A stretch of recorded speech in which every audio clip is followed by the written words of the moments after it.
es economista. Más adelante se va a integrar con nosotros Horacio Esquivel, catedrático de la UNAM. Pero me gustaría empezar contigo, Pablo, con el gusto de saludarte.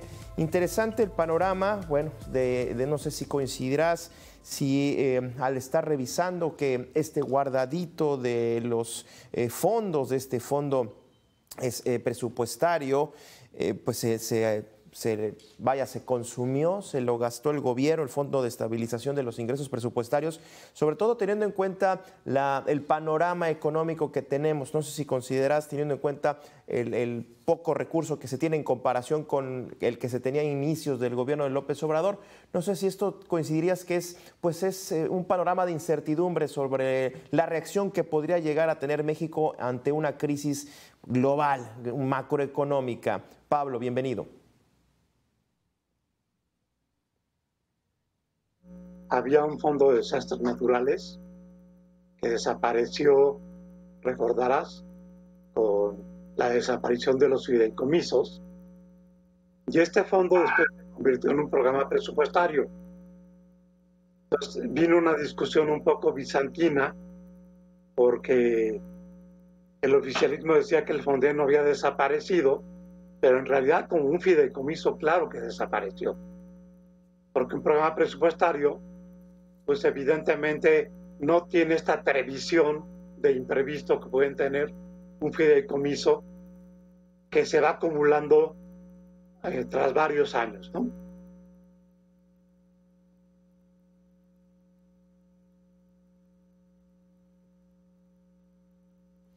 Entiendo que los ingresos de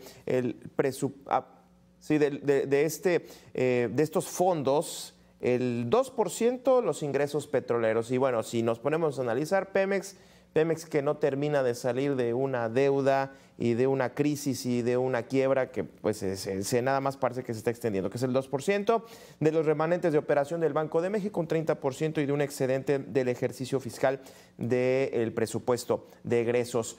Se supone que en este mes estaríamos viendo este proyecto de presupuesto de paquete económico 2025. ¿Cómo lo esperarías? ¿Cómo prevés que pueda venir que el gobierno federal le destine recursos a estos fondos? Mira, lo que pasa es que los fondos tienen que salir de ingresos extraordinarios o de ingresos que se habían generado por incremento de precio del petróleo o de mayor producción. Pero lo que hemos visto es que los ingresos petroleros han caído. Y eso es lo que dicen los datos de los informes de las finanzas públicas. Entonces, por ahí no hay recursos, ¿no? Y en ese sentido, pues no hay recursos de donde no hay, ¿no? Y los que ya habían, como bien explicaba José Luis, se han ido agotando, ¿no? Ahora, no sé si coincidirás con este panorama que se nos viene ya con la llegada de Donald Trump, cuando estamos hablando de macroeconomía. Las políticas de los Estados Unidos pues van a tener un impacto, no sé si negativo, positivo a la economía mexicana, pero de que van a impactar, van a impactar. Pero en este caso, la llegada de Trump ya trae consigo anuncios importantes en cuanto a migración, Pablo, en cuanto a la economía, posibles aranceles, una política rigurosísima en cuanto a migración y deportación masiva de personas. Creo que con esos dos temas tenemos para hacer temblar a la economía, y no sé si la falta de recursos pueda también ser de preocupación ante este escenario, Pablo. Sí, claro, y te falta mencionar las remesas, porque obviamente ante la persecución que van a tener los indocumentados, es muy previsible que el envío de remesas también se reduzca de manera considerable, ¿no? Y no es cosa menor, dicho sea de paso.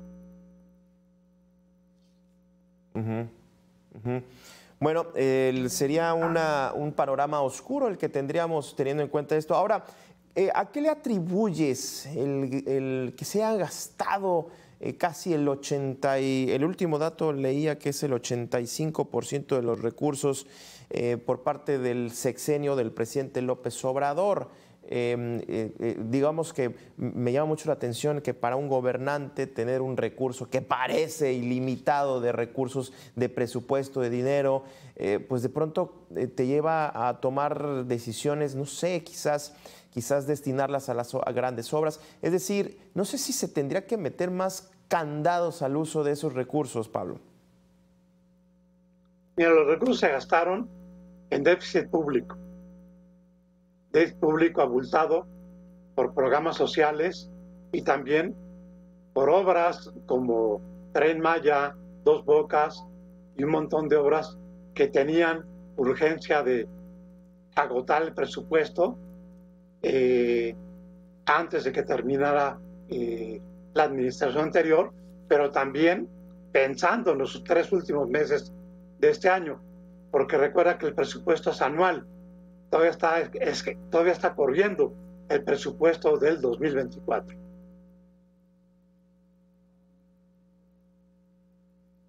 Muy bien. Oye, Pablo, dame oportunidad de ir a la pausa y regresamos en A Debate. Te agradezco, Pablo, que hayas estado y nos hayas aguantado. Y te quiero invitar a que veamos esta pieza que también nos pone en la mesa de discusión otro fondo, digamos, otras reservas, otro fondo de recursos importantes que tiene México, que son las reservas internacionales del Banco de México, que oscilan un poquito más de 200,000 millones de dólares. Hay algunos funcionarios en el Congreso que han lo han hecho de manera muy explícita, han expresado la idea de poder utilizar estos recursos para lo que se les venga el gana, y como tienen la mayoría en el Congreso, pues pueden reformar la Constitución. Pero mira, Pablo, vamos a ver esta pieza.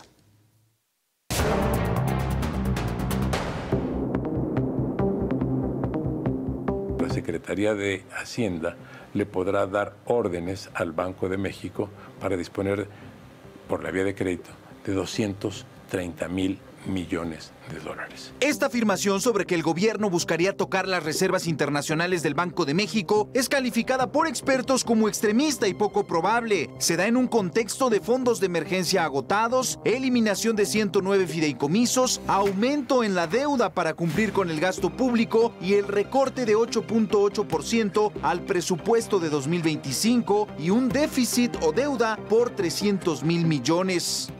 Se está considerando 3% de déficit, que es algo que acepta cualquier gobierno. Pero ¿se pueden tocar las reservas? La Constitución establece que ninguna autoridad puede ordenar al Banco de México concederle financiamiento, pues en los 70 se hizo y fue una de las causas de la crisis del 82. Desde el 94 se prohibió, pero desde el 2014 el legislador del PT, Benjamín Robles, ha presentado 3 iniciativas para permitirlo. ¿Qué fue lo que hizo Zedillo?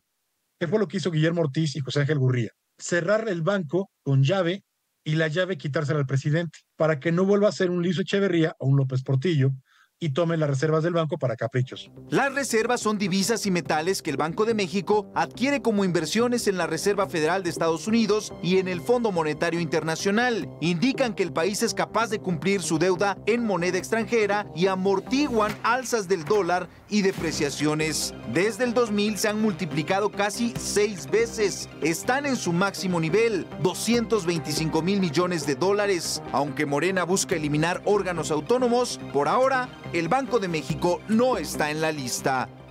Es más fácil que hagan recortes, que sigan tomando fideicomisos, que tomen una mayor deuda antes de tomar las reservas internacionales. Mega Noticias, Abel Martínez.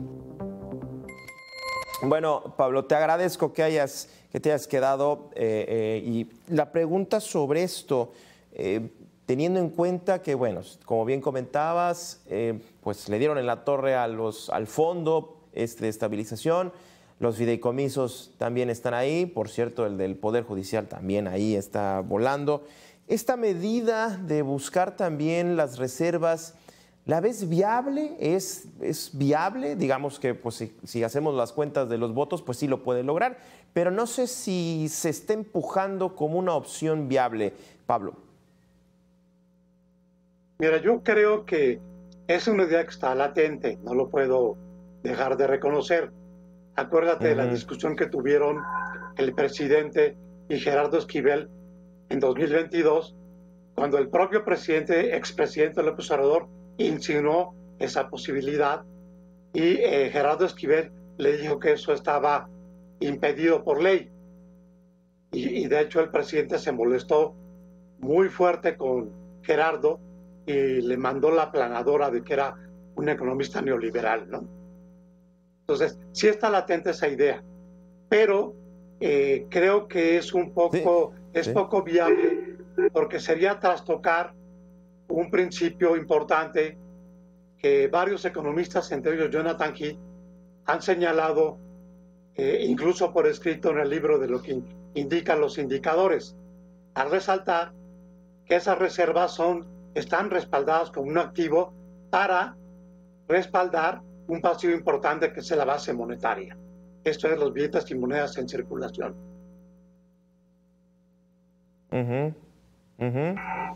Podría, digamos, la consecuencia de utilizar este recurso podría ser una desestabilización económica, es decir, que aquello que empezar a generar más dinero o sustentarlo en cuestión de moneda. Mira, vamos por partes. Yo creo que es una idea que está latente, pero no creo que la vayan a hacer en el corto plazo, porque eso implicaría dar una pésima señal a los mercados internacionales, a los inversionistas, y regresarnos a la época que bien señala tu nota de la década de los 70 y de los 80. Entonces, me parece que sí sería trastocar fuertemente las reglas del juego. No digo que no lo vayan a hacer, pero por lo pronto no creo que lo vayan a hacer en el corto plazo. Sí, no conviene completamente, sobre todo por el gobierno que va iniciando, ¿no? Coincido plenamente, la presidenta Sheinbaum lo que menos me parece es enviar este tipo de señales. Y sobre todo ahora, y aquí pondría nuevamente el tema de Estados Unidos. Pablo, ¿cómo observas en medio de esto los anuncios que han hecho y cómo podría esto también pues modificar? Bien comentábamos hace un momento, muchas de las inversiones dentro del nearshoring pues realmente no son nuevas empresas, nuevas inversiones, son una serie de reinversiones, sobre todo en temas de utilidad que se están volviendo a meter a la economía mexicana y pues no va más allá de eso. Pero con la llegada de Donald Trump me parece que esto le va a meter el acelerador, tiene sus designaciones también a perfiles muy, digamos, duros en cuanto a la economía. Esto me imagino que también en cuanto a las reservas internacionales, pues también va a haber una sacudida, Pablo. Mira, aquí el tema es que con las medidas proteccionistas y arancelarias, el dinamismo de nuestras exportaciones puede retroceder. Segundo, el envío de remesas también se va a reducir. Adicionalmente, Trump ha amenazado con aplicar impuestos a empresas que trasladen inversiones a México, aprovechando las oportunidades del nearshoring y de los menores costos que hay en México.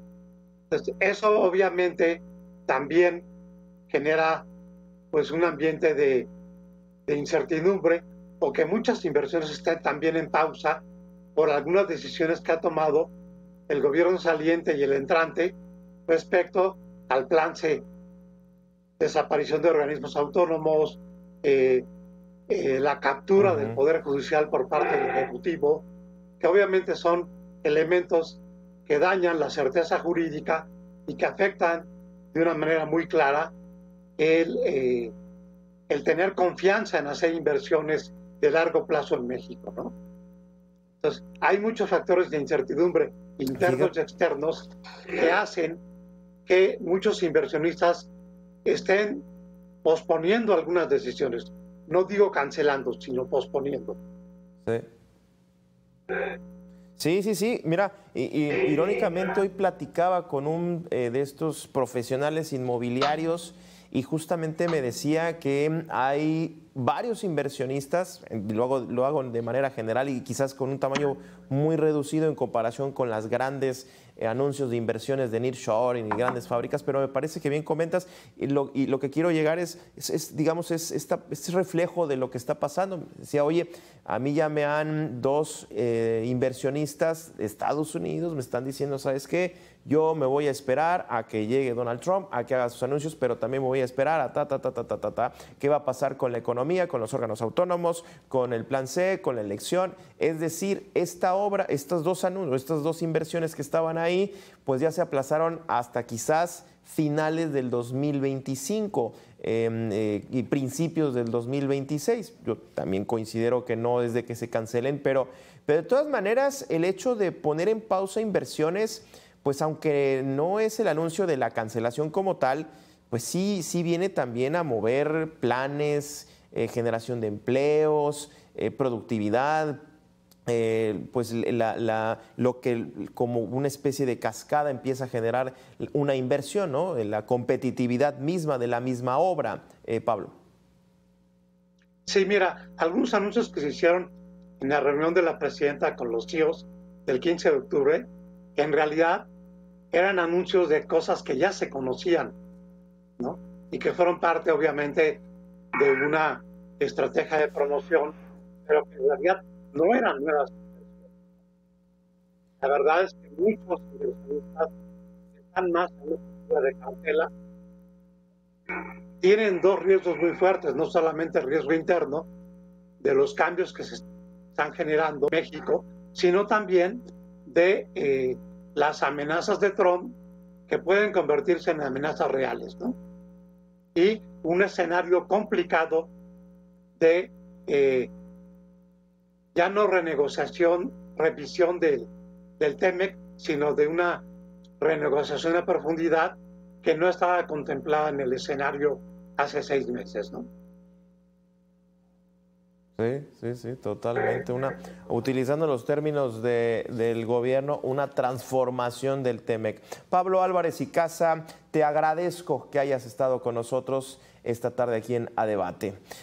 También a usted le agradezco que haya estado con nosotros, al equipo.